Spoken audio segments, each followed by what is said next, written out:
Hi, very very good evening friends. My name is Abhishek Upadhyay और आज ये नई शुरुआत यूट्यूब के माध्यम से आप लोगों के साथ रूबरू होने की, अपने आप को प्रेजेंट करने की, एक यूट्यूब का चैनल बनाने की सोच के साथ में।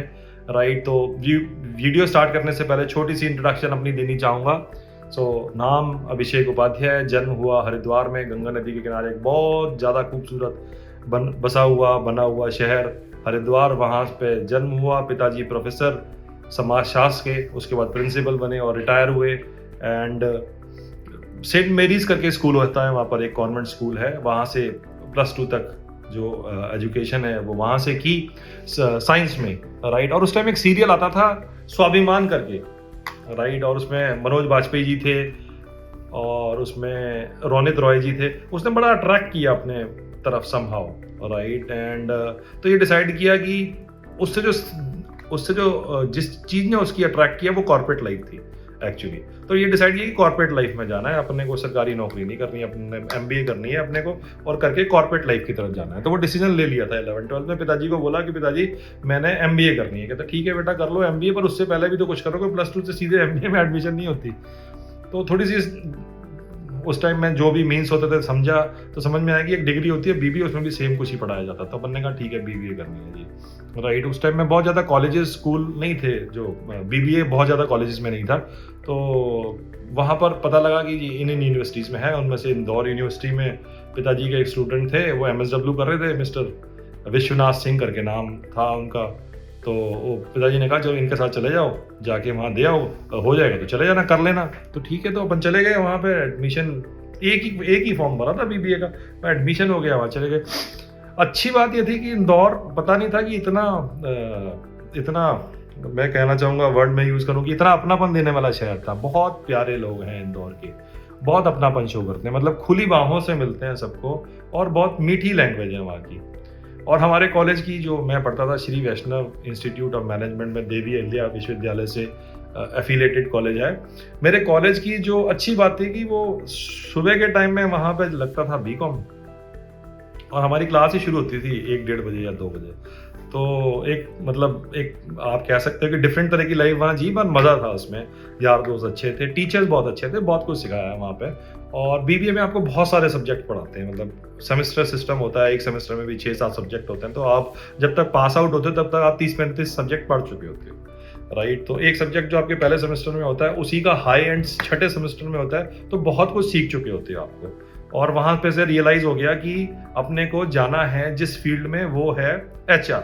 तो ऑर्गेनाइजेशनल बिहेवियर पढ़ाती थी वहाँ पे हमारी एक टीचर थी, तो वो बहुत एक्साइट किया, उसने अपने को अपनी तरफ खींचा, राइट। एंड तो अपन ने कहा कि ठीक है यार, ये अपने को समझ में आता है। अपने सबसे ज़्यादा नंबर भी उस टाइम में HR में, OB में, इसी स्ट्रेस मैनेजमेंट में, इन सब सब्जेक्ट्स में ही आते थे, राइट। मैनेजमेंट के जो आप कह सकते हैं ना, HR की तरफ जाते थे, वो उसमें आते थे। तो वो करने के बाद में फिर देखा कि भाई अब MBA करना है, तो भरा, कैट भरा, CAT कैट जिसको बोलते हैं, और जिससे IIM के थ्रू एडमिशन होता है वो भरा, राइट। एंड अपने को पिताजी की तरफ से ये था कि भाई ड्रॉप नहीं लेना, आपने जहाँ पर एडमिशन हो जाएगी वहाँ पे चले जाना है। अपन ने कैट भरा, तो पता लगा कि पंजाब यूनिवर्सिटी चंडीगढ़ का भी बहुत अच्छा रैंक था उस समय पे, अभी भी है, राइट। बहुत अच्छी यूनिवर्सिटी है पंजाब यूनिवर्सिटी चंडीगढ़। तो उसका भी फॉर्म भरा, तो भर के जब आए चंडीगढ़, इंदौर से ट्रेन में बैठ के मैं आया दिल्ली तक, दिल्ली से फादर साहब ले गए चंडीगढ़, राइट। और उसकी भी एक स्टोरी है, मैं कभी किसी अगले यूट्यूब के वीडियो में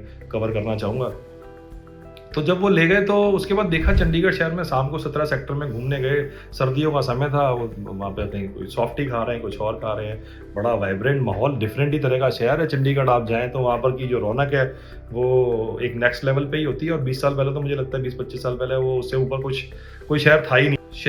हिंदुस्तान के सभी शहरों में सबसे आगे वो फैशन रखने वाला, या सबसे आगे अपने आप को रिप्रेजेंट करने वाला सिटी कह सकते हैं उसको, राइट। तो वो लगा यार ये तो बहुत अच्छा, चंडीगढ़ तो बहुत मज़ेदार सुंदर शहर है, अपन तो यहीं से करेंगे जो करेंगे, ठीक है ना। तो एडमिशन अपनी बाई चांस हो गई वहाँ पर, और IIM के थ्रू भी कुछ कॉलेजेस में एडमिशन मिला। IIMs नहीं थे, मगर उसके साथ और जो एफिलेटेड कॉलेजेस होते हैं वहाँ पे मिला। अपन ने पिताजी से बात की कि नहीं ये अपने को चंडीगढ़ से पढ़ाई करनी है। एक और अच्छी चीज़ जो थी चंडीगढ़ में वो ये थी कि वहाँ फीस मिनिमल ही थी, मतलब आप रेदर वहाँ पढ़ने के पैसे मिलते थे अगर आपको स्कॉलरशिप मिल जाए, तो इस तरीके से सिस्टम था। प्लस हरिद्वार का तो मैं था तो रहने के लिए भी नज़दीक हो गया मेरे लिए। मैं उस समय तो बाइक से ही हम लोग चले जाया करते थे कि भी जब छुट्टियाँ हुई तो बाइक उठाई चंडीगढ़ से और चले गए हरिद्वार, इतना एक दूरी था। तो यहाँ पर आ गए और MBA की स्टार्ट कर दी पढ़ाई। MBA में ये लगा कई बार स्टार्ट में तो कि जो BBA में पढ़ाया था वही सब्जेक्ट्स हैं, तो आसानी होती थी। स्पेशली ये बताया जैसे मैंने कि HR में और ऑर्गेनाइजेशनल बिहेवियर में इंटरेस्ट था, तो उन सब्जेक्ट्स में जब आप पढ़ने में अच्छे होते तो टीचर्स आपको प्यार भी उस हिसाब से देना शुरू कर देते हैं। वो किया, अच्छे दोस्त बने यहाँ पर चंडीगढ़ शहर में। खाने पीने की बड़ी मौज थी, मतलब खाने की और पीने की दोनों ही चीज़ों की, राइट। तो हम लोग मतलब बियर भी पीते थे तो बाल्टी में पीते थे भर के, हम 4-5-6 लोग शाम को इकट्ठे हो जाते थे वीकेंड पे और 5-7-10 बियर बॉटल डाल देनी और बर्फ डाल देनी और उसके बाद फिर मग्गे से पीते थे। इस तरीके से सिस्टम था उस टाइम में, राइट। एंड पहली नौकरी लग गई सन 2000 में। एक टेक्सटाइल कंपनी है, बहुत अच्छी एग्रेसिव लिस्टेड ऑर्गेनाइजेशन, आज की तारीख में काफ़ी बड़ा एंटरप्राइज है। उसमें जॉब लग गई एंड स्टार्ट कर दिया उसको। सीखा वहाँ पर भी, बॉसेस होते थे बड़े अच्छे, मैं मार्कंडे साहब थे, उनसे सीखने को मिला बहुत ज़्यादा, राइट। लाइफ को कैसे जीना है, बॉस क्या मतलब क्या होता है, कैसे आप सामने जो आपके साथ जो टीम है उसको प्यार भी करें और डिफरेंस भी मेंटेन करें। अगर ये कुछ सीखने को मिला तो उनसे मिला। हर चीज़ को डॉक्यूमेंट कैसे करना है, मैं आज की तारीख में भी उनसे सीखा था। नोटबुक्स, और आज की तारीख में भी मेरे पास हमेशा नोटबुक्स होंगी और 3-4 कलर के पेन होंगे, तो उनसे सीखा था कि जो करना है ना उसको लिख लेना है पहले, राइट।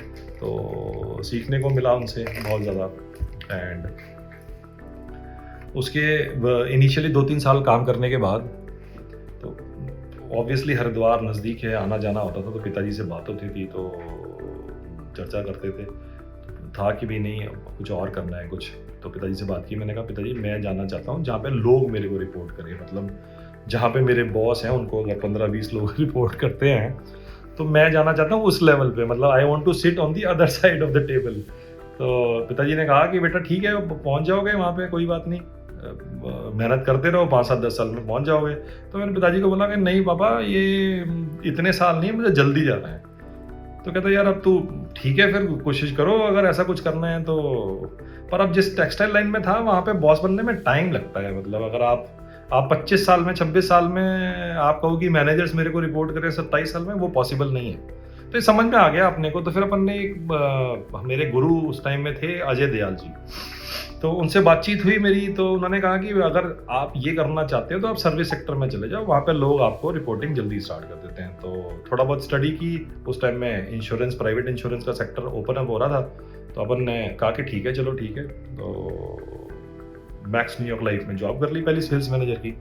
2003 की बात है ये, 2003 की बात है। मैक्स न्यूयॉर्क लाइफ में जॉब कर ली, तो पहला ऑफिस खुला उनका लुधियाना में, तो जो फाउंडर मेंबर्स थे उनमें अपन थे। तो काम स्टार्ट कर दिया। एग्रेसिव थे, सीख के आए थे MBA कॉलेज से भी और सीख के आए थे जो पिछली कंपनी ट्राइडेंट करके उससे काम किया था। एग्रेशन थी अपने अंदर उस टाइम। तो मतलब मैं तो बोलता था कि अगर आप मेरे शरीर पे हाथ लगाओगे तो करंट आएगा आपको, इतनी एनर्जी लेवल इतने हाई होते थे अपने, ठीक है। तो काम स्टार्ट कर दिया, बहुत काम किया, काफ़ी हायरिंग की, काफ़ी सेल्स की, MDRT प्रोड्यूस किए। उसके बाद में मेरी एक एडवाइज़र होती थी, उनको होंडा सिटी कार मिली 2004 में 2004 में उनको होंडा सिटी कार मिली।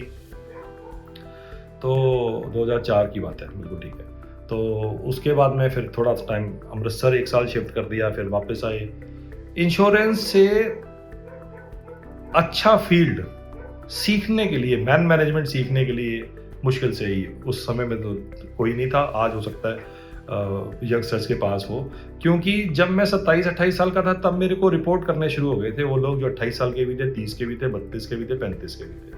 उससे भी बड़ी बात कि रिक्रूटमेंट मेरी वहीं से, रिक्रूटमेंट की स्टार्ट, जिस बिजनेस में मैं आज की तारीख में हूँ और जिस बिजनेस के माध्यम से मैं कोशिश करूँगा कि आप लोगों की ज़िंदगी में कुछ कंट्रीब्यूट कर सकूँ, वो रिक्रूटमेंट का बिजनेस है, राइट। तो रिक्रूटमेंट का बिजनेस बेसिकली मेरी लाइफ में ये बिजनेस स्टार्ट करने से भी 5-6 साल पहले स्टार्ट हो गया था, बिकॉज मैं इंश्योरेंस में चला गया था और वहाँ पे आपको हर महीने पहले तो एडवाइजर यानी कि एंटरप्रेन्योर रिक्रूट करने होते हैं, और जब तक सेल्स मैनेजर होते हो और जब आप उससे ऊपर प्रमोट हो जाते हो तो आपको सेल्स मैनेजर रिक्रूट करने होते हैं, उनकी मैनेजमेंट, उनकी प्लानिंग, उनके रिव्यू, ये सब कुछ करना होता है, उनकी प्रेजेंटेशंस लेनी। तो ये जो रिक्रूटमेंट का बिजनेस है और मैनेजमेंट का जो अपॉर्चुनिटी है वो मेरे को यंग एज में मिल गई उसकी वजह से। तो जब काम करता था तो फादर साहब के पास ऑब्वियसली मेरा बहुत ज़्यादा कनेक्ट है पिताजी से, राइट। अभी भी जिस भी मोमेंट में मेरे को लगे कि थोड़ा सा मैं ऑक्सीजन बोलता हूँ, ऑक्सीजन कम हो रही है, तो I go to my dad in Haridwar, I drive and I meet him 2-3 days I spend and I come back. तो जब उनसे मिलता था तो कहते थे कि अच्छा ठीक है, उन्हें पता है कि बॉस कौन है, नाम लिया मैंने, वो बॉस है। तो अगली बार गया, मैंने कहा जी बहुत अच्छी सेक्टर है, ये प्रमोशन हो गई। पिताजी चाहते नहीं थे कि मैं इंश्योरेंस में हूँ, वो चाहते थे कि वो ट्रेडिशनल इंडस्ट्री में ही काम करे। उनको लगता था कि ये निजी जो बीमा कंपनियां ये कभी भी पलायन कर सकती हैं, राइट। इस तरीके से लेटर भी लिखी थी उन्होंने मेरे को, ठीक है ना। तो जब मैं उनके पास जाता था, मैं कहा प्रमोशन हो गई पिताजी, कहते थे खुश है। मगर अब मैंने उनको कहा था कि मेरे को बड़ा बनना है, बॉस बनना है। तो पूछते थे कि अच्छा तेरा वो जो बॉस था क्या नाम है उसका, मैं बताया ये नाम है। तो कहता अब तू प्रमोशन हो गई फिर तो वो तेरे को रिपोर्ट कर रहा होगा। तो मेरे को बात समझ में तो आती थी कि क्या कहना चाह रहे हैं मेरे को।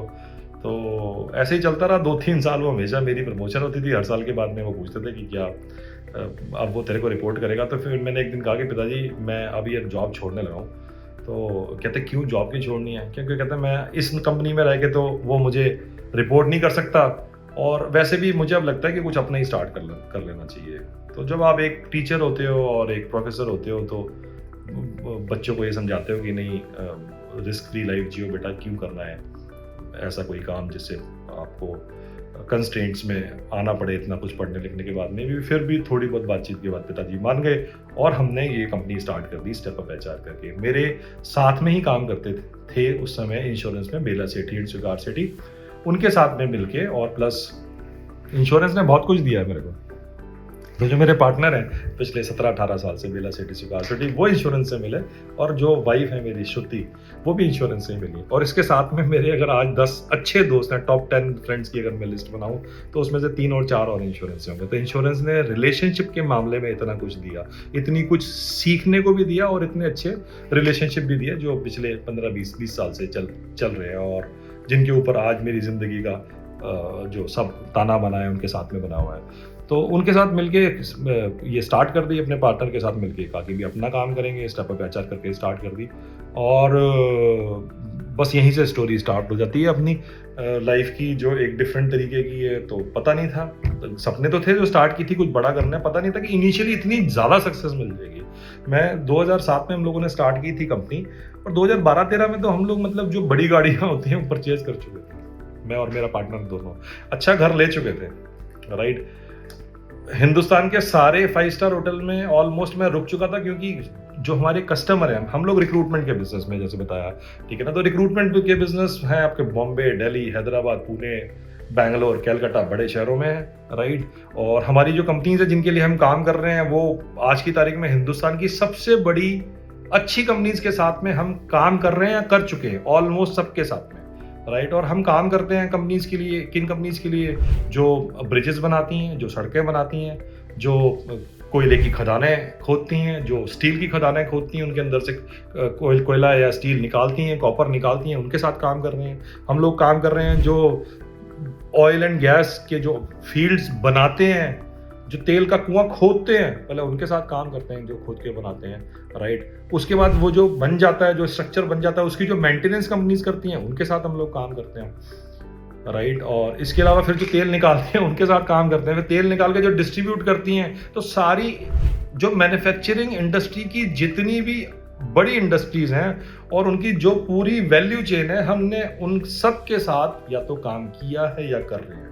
आज हिंदुस्तान की, बहुत प्राइड से कह रहा हूँ कि जो हमारी ऑर्गेनाइजेशन है स्टेप अप एचआर, आज हिंदुस्तान की सबसे बड़ी अच्छी कंपनीज के साथ या तो हम काम किया है या हम काम कर रहे हैं, ठीक है ना। और हमने ऐसा नहीं कि बड़ी कंपनीज के साथ ही काम कर रहे हैं, किया है, हमने काम किया या कर रहे हैं उन कंपनीज के साथ में भी जो 20 करोड़, 30 करोड़, 50 करोड़ टर्नओवर पे थी।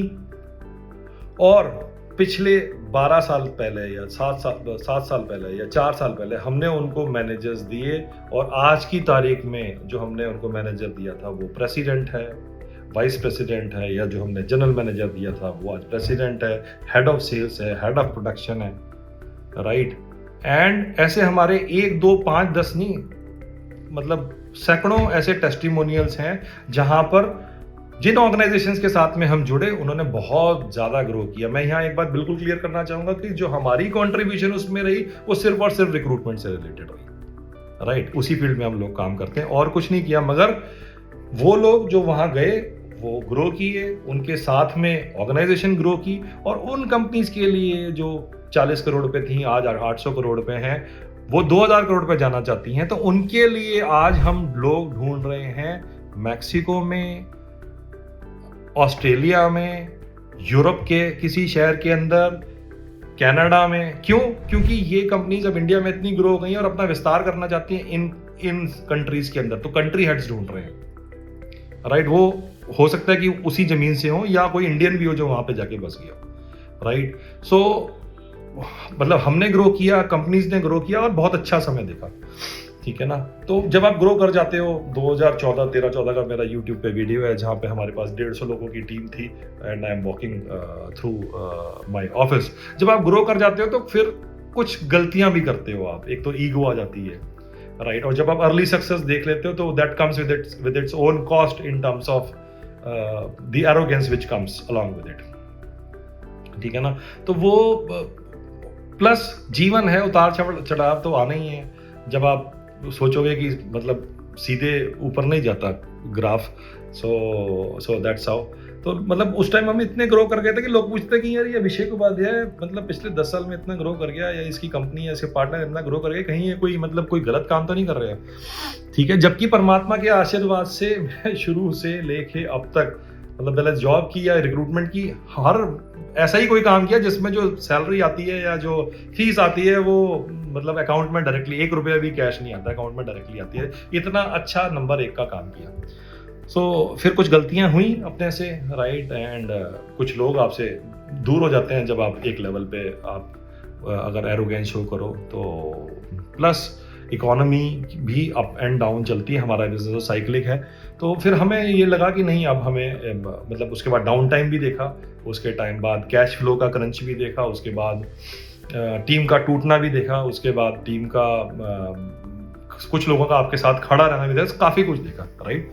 एंड फिर कोविड आ गया उसके बाद में, एंड कोविड तक हम समझदार हो गए थे। मतलब हमने पूरा, जिसको होता है ना, you have seen the complete cycle, वो देखते देखते 2007 से लेके और 2018-19 तक हमने साइकिल्स देख लिए थे। तब हम we started again to move up, right. फिर कोविड आ गया एंड तो अब ये वीडियो बनाने का कारण, कोविड के बाद फिर हम दोबारा by the grace of God पहुंच गए हैं जहां पहुंचना चाहिए था, ठीक है ना। तो things are good, but then ये वीडियो बनाने का कारण क्या है, वाई यूट्यूब।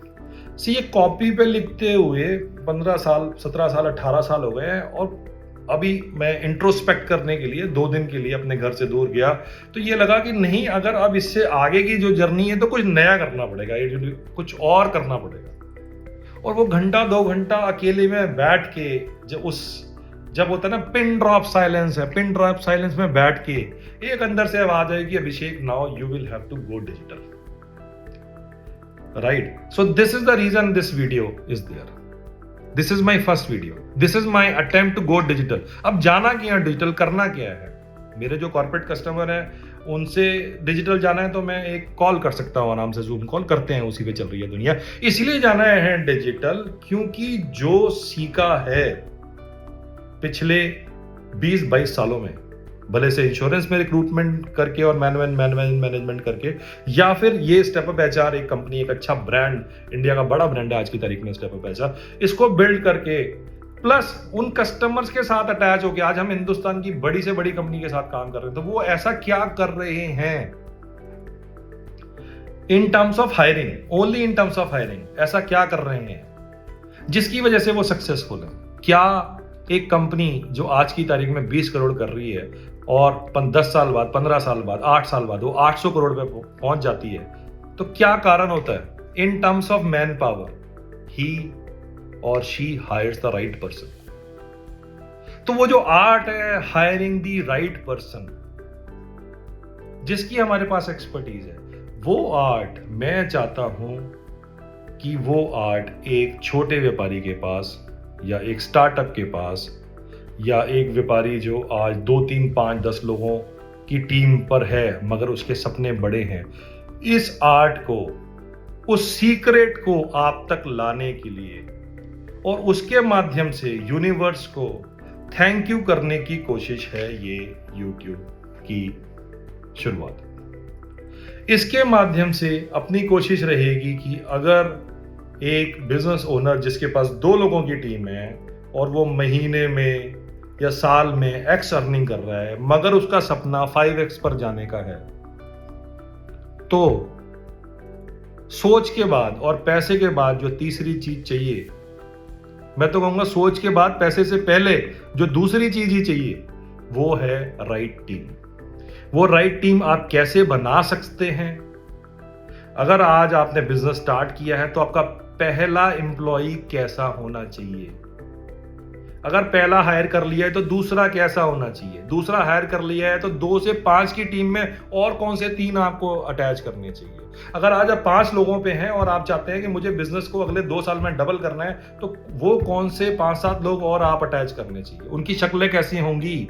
सत्ते पे सत्ता मूवी जैसे है, 7 लोगों के अलग अलग करैक्टर हैं। आपकी टीम के क्या, उनके चेहरे कैसे होने चाहिए, क्या करैक्टरिस्टिक्स उनके अंदर होनी चाहिए, इस डिटेल में जाने की कोशिश रहेगी इस यूट्यूब के चैनल के माध्यम से। ठीक है दोस्तों, और मैं अपनी बात करूं तो लाइफ में परमात्मा की कृपा से और पेरेंट्स के आशीर्वाद से और दोस्तों के सहयोग से, पार्टनर्स के सहयोग से, कस्टमर्स के सहयोग से बहुत कुछ अचीव किया है और बहुत जल्दी कर लिया था, तो ग्लास भरा हुआ है। पर अभी भी अगर रात को सोता हूं या सुबह उठता हूं तो एक कमी महसूस, एक जो डिफरेंस होता है ना, जहां जाना है, जहां पहुंचना था और जहां पर है, वो डिफरेंस रात को कई बार सोने नहीं देता और सुबह कई बार जल्दी उठा देता। तो ग्लास भरा भी है और ग्लास खाली भी है। तो अपने लिए ये है और आपके लिए मैंने बता दिया कि क्या है। सो दोस्तों, जुड़े रहिए इस चैनल के माध्यम से। अगला यूट्यूब का वीडियो आपको मैं जल्दी ही आपके समक्ष रखूंगा और उस यूट्यूब के वीडियो के मैं टॉपिक लेने वाला हूं वो ये होगा कि आपका पहला एम्प्लॉय कैसा होना चाहिए। थैंक यू दोस्तों, थैंक यू वेरी मच।